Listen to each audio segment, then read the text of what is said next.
The Mystery of BELICENA VILLCA. Second Book. The Letter of BELICENA VILLCA. 51st Day. Immediately after the salute, the Lord of Venus turned his body and penetrated through the illuminated vertex of the right angle, leaving behind the men of stone, plunged in profound musings. The first to react was the Noyo, who observed that the stone had disappeared with Captain Kiev. My ancestors, Dr. Sentinel, even by all their Hyperborean wisdom, didn't reach to comprehend in that moment that the stone was the Lord of Venus. The next day, the family council decided to comply exactly with the received instructions. Such noble, who accepted Ronald as his legitimate son, when he died not leave other inheritors for his Austrian in-laws than his supposed grandchildren. His sons and grandchild, amongst where counted the 12 present, took care from his patrimony in the East, although without abandoning the Spanish familiar base of Tugs. Now all would establish themselves in Austria, while the Valentinianos would abandon San Felix de Caraman to settle down in Spain.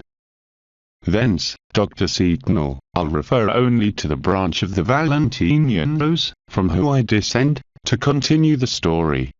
About the Valentinos, the only that I will comment, is that they accomplished their commitment to perfection.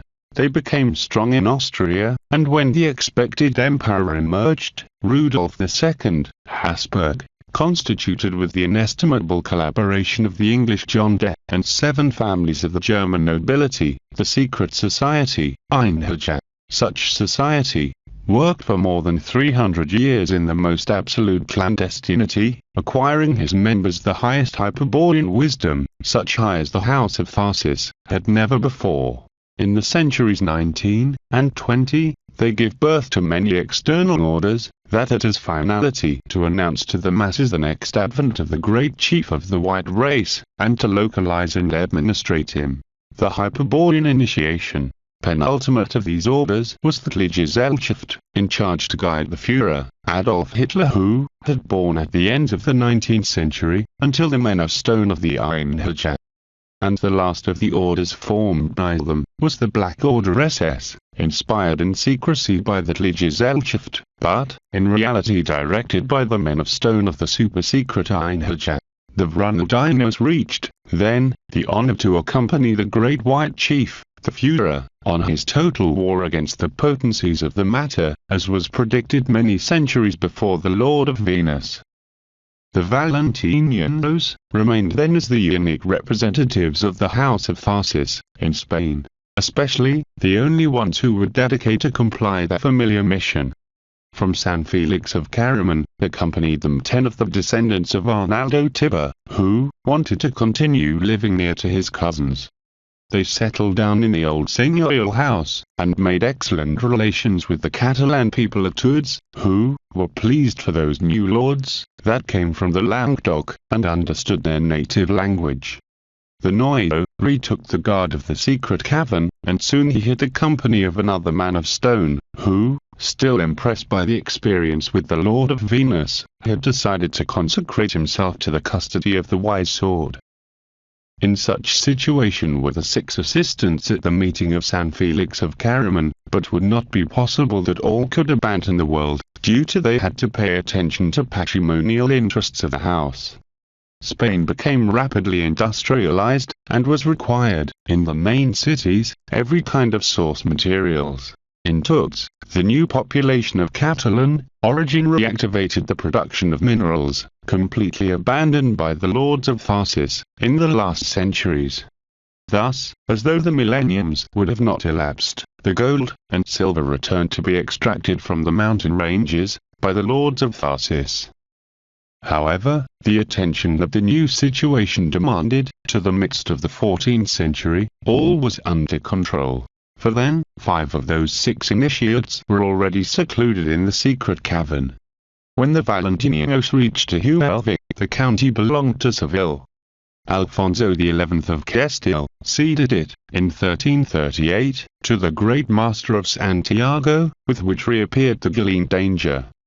Apart from being a Celtic order eminently Galene, many Templars have taken refuge on it, after the process promoted by Clement V, and then started to infest the region. Nevertheless, 14 years later, the infant Don Pedro took it away from the great master, gifting it to Maria Padilla. At the end of the 14th century, the house of the Sedash, of the kings of Castile, gives it as dowry to one of his ladies, and passed to the power of the Dukes of Medina Sidonia, until the end of this story. The influence of the House of Tharsis over the order of preachers was maintained in the next years, because the Circulus Dominicanis continued working in secrecy, trying to direct the Inquisition against the members of the chosen people, and the Gauleans, attempting to impulse the model of the mystic nation, perfecting juridically during the reign of Philip the Fair, and concentrated in part by the great king. This influence was felt above all in Spain, where thanks to the campaigns of popular clarification of many preachers, amongst them Don Ferran Martinez, provisor of the Archbishopric of Seville, and Lord of the Dog, were unleashed the violent persecutions against Jews, that ended in the killings of 1,391 in Seville, Cordova, Tellada, Quibdó, Logroño, Burgos, Ocana, and 30 more regions. From Castile, such fire passed to Aragon. In Valence the population exterminated 5,000 Jews, and in Barcelona some 11,000, until to the Balearics reached the popular fury against the followers of Jehovah Satan. In danger to be annihilated in Castile and Aragon, they founded refuge in Portugal, where the Anime, Don Juan of Navarro, who had achieved 2 local bulls from the popes Clement VII and Boniface IX, who avoided the compulsive conversion of the Jews. Such Hebrew invasion, notwithstanding, would produce in short term the hostility of the Christian dwellers. The Valencian Dominican San Vicente Ferrer, who possessed the charisma of the gift of tongues, and had preached in all the countries of Europe in its own languages, participated actively in anti-Hebrew campaign. He was who inspired the bull of Benedict III, that prohibited to the Israelites the possession of the Talmud, and obeyed them to make tabards, with the russet sign to be recognized by everyone, and to prevent the harm that their treatment produces to the Christians. This occurred in 1412, when the persistent Israelites started to return massively to Spain. Thereupon the persecutions restarted, which were acquiring such cruelty, that in 1473 took the chosen people to propose to King Henry IV, the sale or renting of the city of Gibraltar to settle down on it, very Hebrew solution which was logically denied. After the death of this king, his sister received the throne, Isabella I, married with Ferdinand of Aragon. In 1478, the Catholic kings directed to the Pope Sixtus IV to request the dictation of a bull to authorize the operation of Inquisition in Castile, the purpose to judge the guilty of heresy, especially the Jews. Rapidly emitted, the bull permitted the formation of the tribunals of the Holy Office, entrusted to order of Dominican preachers. The promoter of such initiative of the Catholic kings was the prior of the Dominicans of Seville, Friar Alfonso of Ojeda, Lord of the Dog, who knew to convince the Queen Isabella about the convenience to make intervention to the Inquisition in the struggle against the satanic forces. At the beginning, the bull only acted as one threat more, thanks to indefatigable management of the Dominicanis, Friar Alfonso of Ojeda, the provisor Don Pedro of Celis, the assistant Don Diego of Mela, and the secretary of the king, Pedro Martinez Camanillo, is obtained to persuade the kings about the necessity to orchestrate the Inquisition with all his vigor, to extirpate the social body to the Judaism and the heresy. Thus, the kings named in Medina the field of the first inquisitors, the Dominican friars Miguel Murillo, and one of San Martin, who would act juridically helped by Friar Felipe of Tours, and Ricardo de Tharsis, uncle and father of Leto de Tharsis, respectively. 2 edicts written by them, giving a date for the repent of the heretics, after which would be judged, produced numerous conversions, but nothing prevented the 2,000 Jews be burnt in less than a year. When in 1483, the prior of the convent of Santo Domingo of Segovia, Friar Thomas of Torquemada, named General Inquisitor of the Crown of Castile, Friar Felipe of Tours, and Ricardo Tharsis, passed to examine as his jurisconsult advisors, to whom is committed the writing of Manual of Modern Inquisition. The application of these laws would demonstrate clearly how worthless was to pretend the conversion to Christianity of the Jews, to which they acceded falsely while they continued practicing the Satanism in secrecy. Before the evidence the Catholic kings decreed in 31 of March of 1492, the expulsion of the Jews from the kingdoms of Castile and Aragon, in 4 months, more benign measure than the one of Philip the Fair, but equally effective. The asylum was given again by Portugal, due to its king, John II, was educated by Jews instructors, and underestimated completely the peril that they represented for the health of the kingdom. But, this time the protection would be short, because in 1495, John II died, leaving as inheritor of the crown to Manuel V. For misfortune of Hebrews this king was married with the daughter of the Catholic kings, and highly clarified about the motives of the Spanish Inquisition. In 1497, he signed a decree similar to the Castilian of 1492, through which he expulsed the Jews from the Portuguese territory. The destiny of the chosen people would take them now to Holland, particularly to Amsterdam, which gained the sobriquet of the New Jerusalem, and other important cities, as well as the Netherlands, where they soon controlled the springs of the power. They practiced the speculation, and converted those nations in the banking potencies, and Masonic that we know today. Behind all these Spanish persecutions against the chosen people, naturally, was the House of Tharsis, which attempted to stop the arrival of Quiblin. But, such objective, as suggested Captain Kiev, would be very difficult to realize. In 1484, the great Hebrew magician was already in Spain, and in 1492, would consecrate the new lands of India, dwelt by 3 sacrificable populations, for the glory of Jehovah God. Quiblin was a converted Jew native from Galicia, who, in the Middle Ages, were called Genoese. He was educated in secrecy as a rabbi and Kabbalist. To favor his high mission, was invented an apocryphal history later, obscuring all the information that would permit to know his origin, and erasing the clues of his steps. His race brother would occupy to do it, for centuries. Just as the Kabbalah demands for who is going to receive the Shekinah, the voice of Metatron, the rabbi should possess 70 names. We only know some of them. Scolans, Scolvius, Skelbo, Scolvius, Scolvo, Colonus, Sklon, Skolm, Kelm, Colon, Colombo, Colon, etc. I'm referring to Christopher Columbus, or Cristobal Colon, the famous admiral, better known for the discovery of the American continent than for his esoteric activities. Quiblin came to comply with the prophecies of Beret and Bishar, to offer the Holocaust of water, Mem, to each separate, and he had prepared for it many years and passed through many definitive proofs. In particular, Quiblin had to give proofs of his dominion to open the doors of paradise, and close the doors of hell. In this last one he demonstrated it, in 1477, when he travelled to Greenland, as a pilot of a Danish army, to close the doors of Tulle. It is convenient to talk about this operation of major magic, to comprehend its posterior actions. All begins with an unexplainable and disturbing fact occurred in the 14th century. The Viking population of Greenland, some 10,000 people, during the 13th century, disappeared without traces in the next century.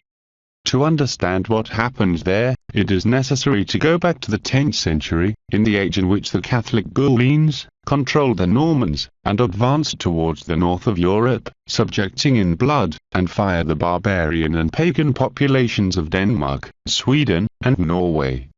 Is in that moment when one of the last stones of Venus that remained in power of the populations of the Pact of Blood is transported to Greenland. Realized by Eric the Red, a wise warrior of singular courage, whose determination would cause him the impossibility to return to his homeland. He would give its actual name, Greenland, to the cold island in the year 986. and his family would form a lineage of Noyos and Reyes that would keep the stone in the posterior centuries, when the cultural relations with the European populations re-established. Such relations would attract the Catholic missionaries to the Viking settlements, but the stone would not fall in power of the Gullines, because the Guardians would hide it in extremely wild regions in the northwest of Greenland. In 999, Leif Erikson brings the first Catholic priest, who is followed by many others in the successive journeys. Nevertheless, the resistance of the Norrowians to the cultural pact would be extended to all the 11th century.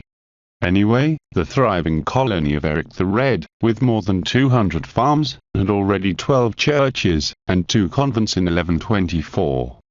The Pope Paschal II named the first bishop, Eric Knudsen, in 1121, who was succeeded by 16 more until 1409.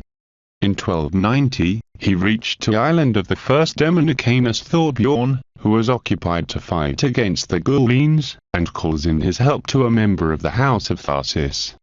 Thus founded, in Gardar, the famous monastery of Our Lady of Tull, where 2 poems were written of the Edda, the Eglakva, and the Atlanmal. In Gardar, precisely, existed the Gulline monastery of St. Bernard. And in that city would be centralized the fiercest opposition within the Gullines and the Dominicanis, because they suspected that the Stone of Venus was very near, and they resisted to abandon the place without abandoning it.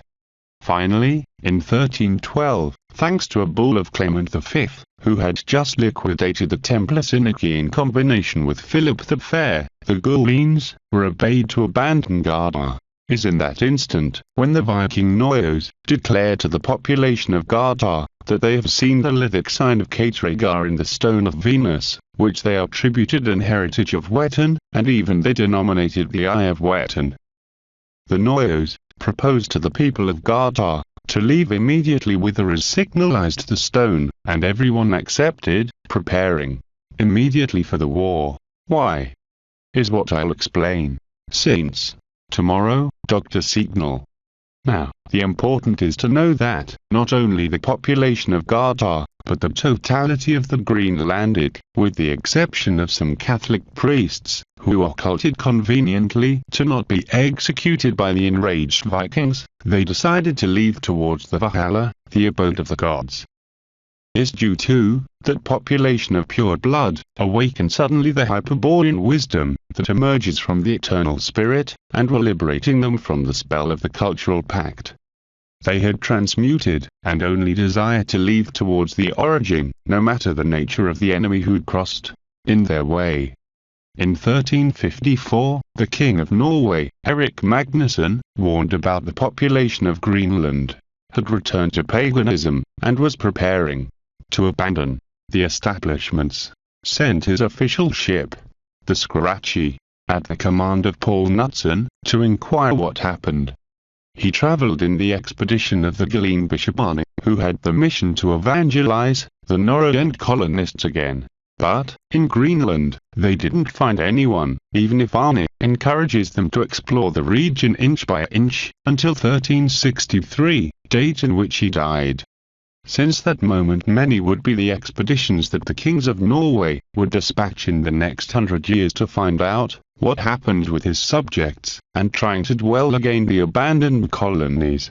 Such attempts would result worthless, because would never achieve to know what occurred to the 10,000 Vikings, nor would exist who would want to dwell in the phantasmagoric cities.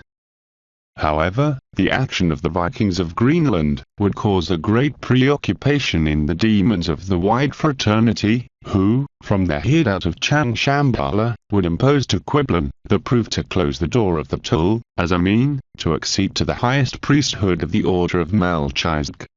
In 1486, Quiblin lived in Portugal, where he studied the occult arts, and performed a charge of cartographer in the tesoreria of the king. In such year, King Christian of Denmark requested to his cousin, Alfonso V, of Portugal, a great pilot and cartographer, to guide the next expedition to Tull, which had as finality to localize the Christian colonies of those who were non-Jews since more than 100 years ago, was the awaited opportunity for the rabbis.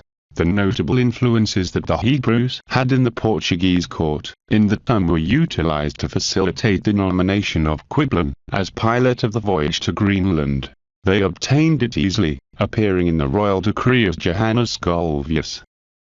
In 1477, due to Quiblin was presented before the coasts of Greenland, disposed to employ all his science and his faith the Creator One, to close the door of Tull. He had success in his mission, and the white fraternity, and the entire Jewishness, comprehended that with Quiblin has reached to the earth one of the highest priests of history, the one who will be capable to speak with the verb of metatron. In the expedition of Scolvius of 1477, Columbus didn't find anyone in Greenland. But, since then, the door of Tull would be closed again. He is a great Hebrew magician, perhaps as great as Solomon, who reached up to the cold lands of the north to comply with the ritual, to pronounce the words, to express the gestures. Was necessary to be in that manner, because the door was forced by a brave Viking population of the purest Hyperborean blood, against who nothing can do the Gulin's magic. Because always had been in this way, the Gulin had easily dominated the Celts, Iberians, Phoenicians, Ligurs, Basques, Carthaginians, and even Latin. But, in case of Germanics, it is necessary that the greatest masters of the infernal arts occupy of them. I understand, Dr. Setonal, that it is almost impossible to comprehend in what consisted the mission of Quiblin, if I not clarify the nature of such close the door of Tull, realized in Greenland. However, what corresponds is to explain how was opened the mentioned door towards Catawba, or Agartha, and what other action effectuated the Vikings before leaving, war action that is normally executed by all the populations of pure blood in similar situations, and that caused the worried reaction of the demons of the wide fraternity. So, since tomorrow, I will tell you, in few words, the history of Nimrod the defeated, a king of the antiquity, who knew to open the door, and hit the enemy before leaving. Its knowledge would clarify the issue entirely.